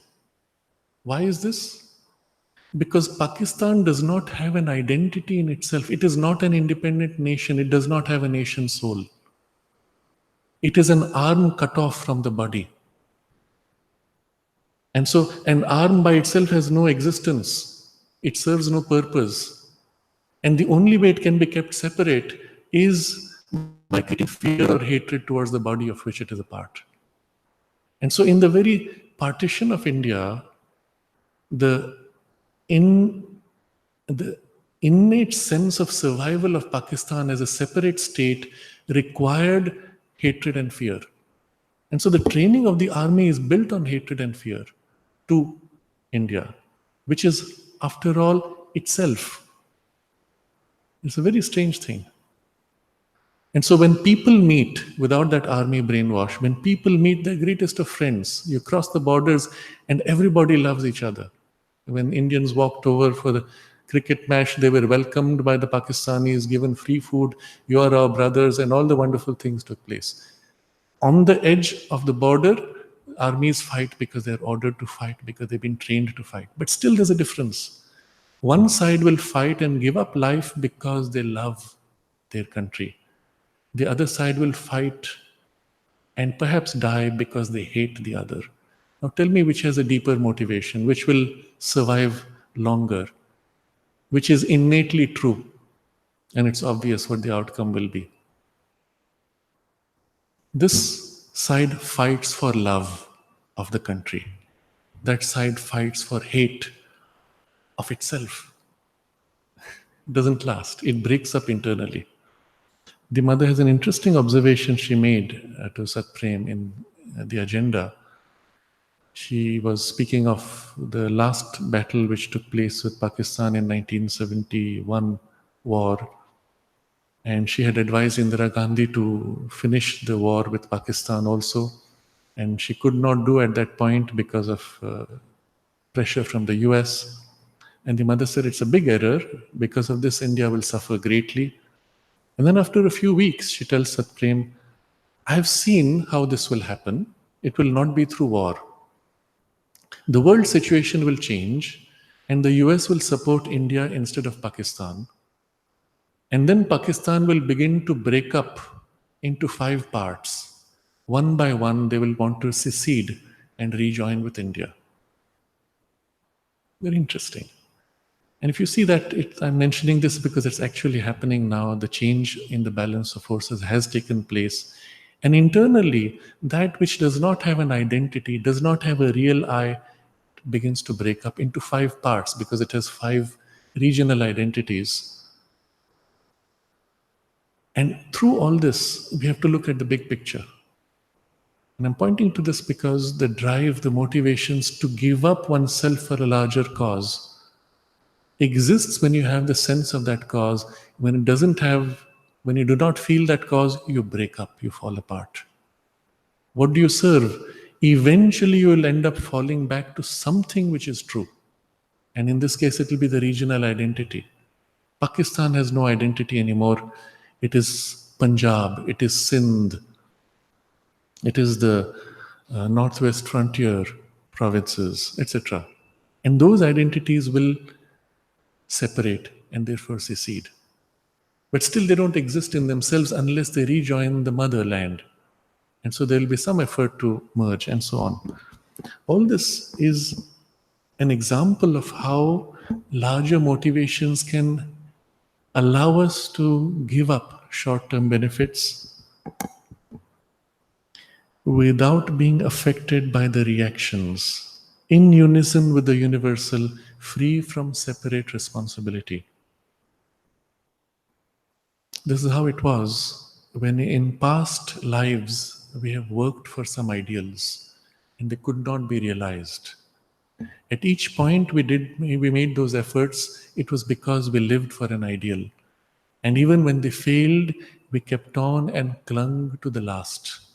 When you see an entire civilization rise driven by an ideal, and then the civilization declines, and there are parts of the civilization clinging to the ideal while others have lost it, leading to the decline. But a small group, as if absorbs the benefit of this growth, has grown and become more mature, which becomes the nucleus for another burst of another cycle. And again, something more grows, absorbs, forms a nucleus, and again comes out. And you see this rhythm of energies gathering, bursting out, growing, reabsorbing, bursting out, and growing. And it's exactly the same pattern you see of life force in the forest, bursting through a forest, bursting through a tree, all the flowers and leaves falling back, reabsorbing, again bursting out through the same tree or other trees, and again, each time more, more, revealing more of the Sat, more of the Chit, more of the Ananda. And that's evolution. And you live in that consciousness which sees this and participates in it. And at the same time, your individual purpose is fulfilled as the larger universe is fulfilled, and the two are aligned. They're no more in contradiction.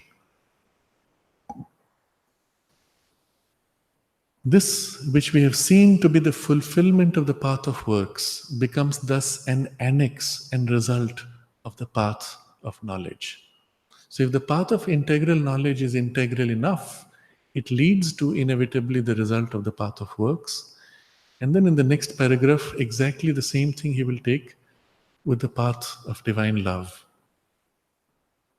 The integral knowledge again reveals to us the self-existent as the all-blissful, who, as Satchidananda, manifesting the worlds, manifesting all beings, accepts their adoration, even as he accepts their works of aspiration and their seekings of knowledge, leans down to them and drawing them to himself, takes all into the joy of his divine being. Knowing him as our divine self, we become one with him. As the lover and beloved become one in the ecstasy of that embrace. Knowing him too in all beings, perceiving the glory and beauty and joy of the beloved everywhere, we transform our souls into a passion of universal delight and a wideness and a joy of universal love. All of which, as we shall find, is the summit of the path of devotion, becomes also an annex and result of the path of knowledge. Thus, by the integral knowledge, we unify all things in the one. So, we'll take up this whole paragraph next time, next Friday.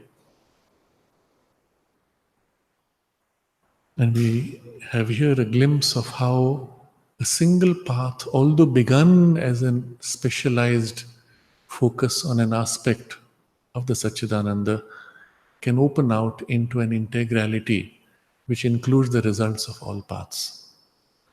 We can pause here and take up any comments or questions.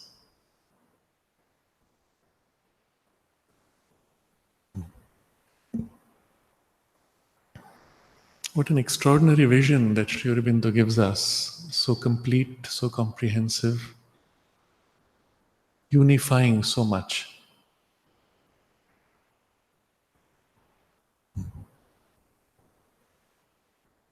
This aspect of Ramakrishna Paramahansa, tell us some more about having both all the three, devotion, Okay. knowledge, and So what Ramakrishna Paramahansa did was not just these three paths, but he also included various of the major religions.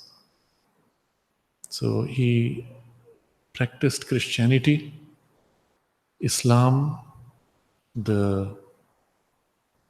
in the Hindu tradition, the path of devotion, the path of works, the way of knowledge through deep meditation, and the Tantra. And each of these, as he reached the acme of the realization of the divine, he came to the recognition that it is the same one divine. Now, if you see these various practices that he went through, in the path of Islam or in the religion of Islam, you will find predominantly the aspect of will and action and service to God. The name Islam itself means surrender. Surrender to the will of God. And you will see everywhere in the teaching, there is this idea of being true to God's will and following His will. Except, how do you know God's will? Well, you follow the book, which was revealed by the Prophet. And so it gets narrowed down to interpreting words. And that's where things become a little messy, because the interpreter comes in between and the mullah tells you what is the right interpretation and so on. But if you go to the esoteric component of Islam, you discover the whole concept is surrendering to the will of God, that His will may act through you transparently. And so the relationship with God also is in terms of force, of power, of energy. Allah is also, in the root sense of the sounds, the great breath, the great life, the great force.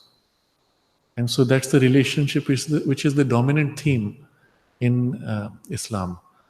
In Christianity, there is this aspect of love or service to God, and particularly in the form that it takes place, service to God in others, which is the dominant theme of this practice. But it can also take the form of a personal relation in a more ascetic form. But it does not have, obviously, the component of knowledge or the identification with God. It is still elements because of the common Abrahamic roots, the service and the will of God, but still it takes the form of service to humanity or to God through humanity. And so you'll find in many of the Christian traditions, the social development acquires a great component in its external practice. They feel greatly responsible for social justice, for the well-being of all others, etc., as a way of doing good to serve God. In the practice of bhakti, purely, Ramakrishna Paramahansa took up the path of the devotion in the Vaishnavite tradition, where every soul is the female surrendering to the Lord, who is the only masculine. And so there is the movement of complete self-surrender, and he identified himself in the form of Radha to Sri Krishna. It went to such a degree that even his biology changed, and it is said that he expressed in the biology the form of the female in his practice. He took the other path of, in the same vein, the path of worship of Sri Rama, and in the form of Hanuman, and they say that he developed also the form of the tail in his body during that intense identification. His body obviously had grown plastic enough to be able to take that form. And similarly, in the path of meditation and in the tantric movement of self-surrender to the divine, but as Shakti, no more as Lord. And through the Shakti to the Lord. The practical result of this was that in one single person on earth, all these different lines of experience were drawn together and unified. And if in one person this can be done, then it can happen everywhere. That in everybody on earth, the sense that other paths are also valid or that they're complementary, that would grow, because in one they could be unified as a practice or as a realization. This truth that one person can impact the whole world is what we are intended to practice also here, especially in a collective space as in Auroville or in the ashram, where the goal is to bring the spiritual realization or the divine into life in a collective space, not just in a personal realization. And to the extent that we can individually awaken to whatever degree to some of these deeper truths, and that in ourselves we can unify certain facets of these relations with the divine, or the traditions, or the different approaches that individuals have in their relation to the divine. To the extent that we are able to unify in ourselves, we are also impacting the world. And therefore, Mother spoke of Auroville as the city that the world needs. And the number didn't matter, whether it's 20,000 or 2,000, it could even be done in 20 people. But it would need a representative humanity, and in that representative humanity, the effort and the change to be sufficiently made consciously would have an impact on the whole earth and bring together human consciousness in a way that could not be done otherwise. And so far, there was no place in the world where such an effort was consciously made. It has been happening unconsciously off and on in various spaces, more intensely or less intensely. But here, in a declared way, consciously, and formed around a principle which can unify. Because it cannot be a religion which can unify. It cannot be a single philosophy or a single path or practice which is broad enough to unify. It is only on the basis of a consciousness which is complete and integral, a realization which is integral, or an approach or practice which is integral, that the unification can take place. Otherwise, you would still be stuck with an aspect of the divine. Only a yoga that unifies even the goal of the divine realization in all its aspects can provide the basis for this kind of unification of humanity. And so Auroville is unique in its declaration and on the basis of the consciousness on which it is formed. And therefore, its existence, even in spite of internal tensions and all other human problems, its existence is the promise of human unity. And it's done.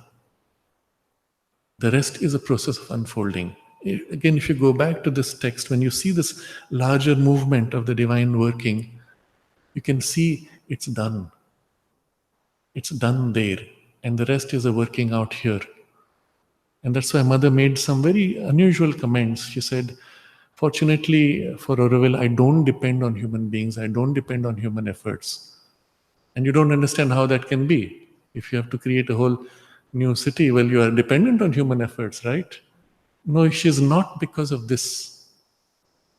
And even if the human beings fail, it will be done through their failure. In spite of human beings, it will happen. Only it will take a little longer. It will have more conflicts, more pressures and strife, etc. But it will be done in spite of it. And only a power which is so comprehensive, which is supramental in its foundation, can make a claim like this, or can assure that kind of a fulfillment. But it's really interesting what you said about unity without no limit. When you unify yourself, no limitation, Yes. Yes, exactly. automatically you have the greatness.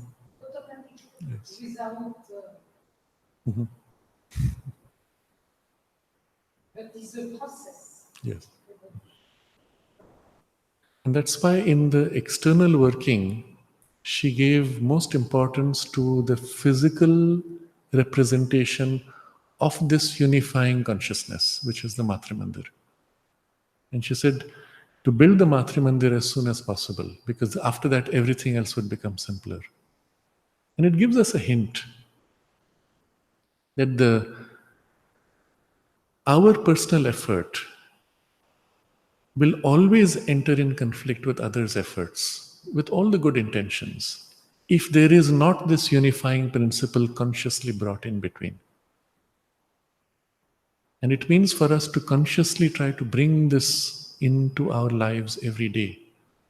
even every moment, but at least every day, giving it some time to align ourselves, connecting to that, invoking that wherever we experience conflict. And then what we experience are spontaneous breakthroughs, miracles, whatever name we give to it. Every time that it is allowed to act, we have this rapid progress. Every time we fall back to ourselves and our personal efforts, we end up with this very suggestive phrase of Sri Aurobindo. Thus, it removes the reality of strife and division and opposition and leaves only their appearances. And the appearance of division is fine as long as you see the reality of the unity and the fulfillment. So we'll continue this into the path of work, into the path of divine love, which will bring the aspect of Ananda flooding into this otherwise vision of the underlying being and force of the Satchidananda which are playing out in the world. Into this will be filled the Ananda, and that will bring with it all the joy and love of the beloved. And we'll explore that paragraph in the same detail.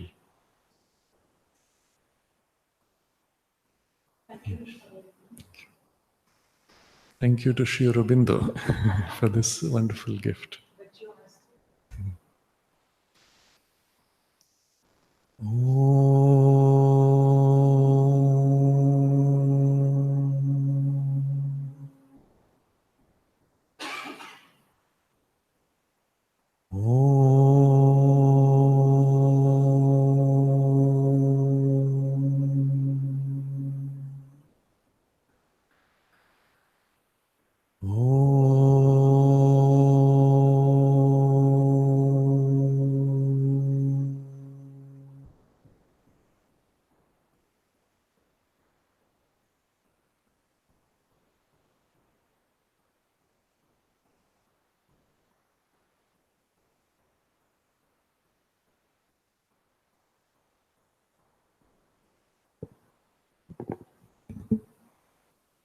That is said, Shradha.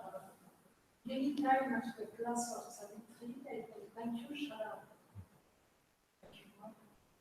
But you are, it's okay. Always. But both is Thank you.